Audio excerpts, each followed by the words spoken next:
जी मैं इस वक्त ظفروال यूबीएल रोड ते मौजूद हाँ ते म्यूनसिपल कमेटी ظفروال दी गफलत ते लापरवाही ते हट धर्मी की वजह नाल इस रोड ते इस बस्ती विच रहन वाले मकीन सरापा एहतजाज ने 20-25 दिन तो बंद सीवरेज ते गंदे पानी की वजह नाल बस्ती विच रहन वाले लोग किन्ने परेशान ने ते कितनी दफ़ा इंतज़ामिया कोल गए ने ते ये पानी की वजह नाल تعفن ते بدبو ते بیماریاں फैल रही ने। आओ इन्हां नाल गल करने ते पुछने इस मौके ते ये की कहंदे ने।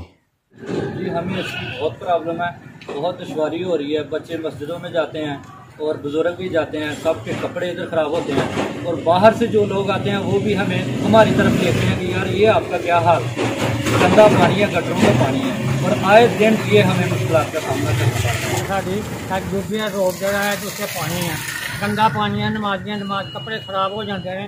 साड़ी सुनता कोई इंतजामिया को गए हैं, साड़ी कोई बंदा नहीं सुनता। मेरा अपने सिटी के विचकार है, ਉੱਥੋਂ ਮੈਨੂੰ ਪੈਦਲ ਆਉਣਾ ਪੈਂਦਾ ਹੈ। ਜਿਸ ਟਾਈਮ ਮੈਂ ਪੈਦਲ ਆਉਂਦਾ ਵਾਂ ਤਾਂ ਮੇਰੇ ਕੱਪੜੇ ਵਗੈਰਾ ਮੇਰੇ ਹੀ ਨਹੀਂ, ਸਕੂਲ ਦੇ ਸਟੂਡੈਂਟ ਬੱਚੇ ਬੱਚੀਆਂ ਇਹ ਸਾਰੇ ਮਤਲਬ ਜਿਸ ਤਰ੍ਹਾਂ ਤਰੀਕੇ ਨਾਲ ਜਾਂਦੇ ਨੇ। ਦੇਖ ਸਕਦੇ ਹੋ ਕਿ ਤੁਹਾਡੇ ਸਾਹਮਣੇ ਗਟਰ ਦਾ ਪਾਣੀ ਜਿਹੜਾ ਨਾ ਉਬਲਦਾ ਪਿਆ ਗਟਰ ਦੇ ਵਿੱਚ।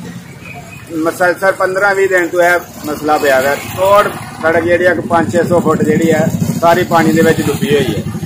ਤੇ ਤੁਹਾਡੀ ਮਿਹਰਬਾਨੀ ਹੈ ਕਿ ਸਾਡਾ ਇਹ ਕੰਮ ਜਿਹੜਾ ਮੁਕੰਮਲ ਕੀਤਾ ਜਾਏ, ਸਾਡੇ ਬੱਚਿਆਂ ਨੂੰ ਜਿਹੜੀ ਮੱਛਰ ਬਿਮਾਰੀ ਹੈ ਇਹ ਦੂਰ ਕੀਤੀ ਜਾਏ।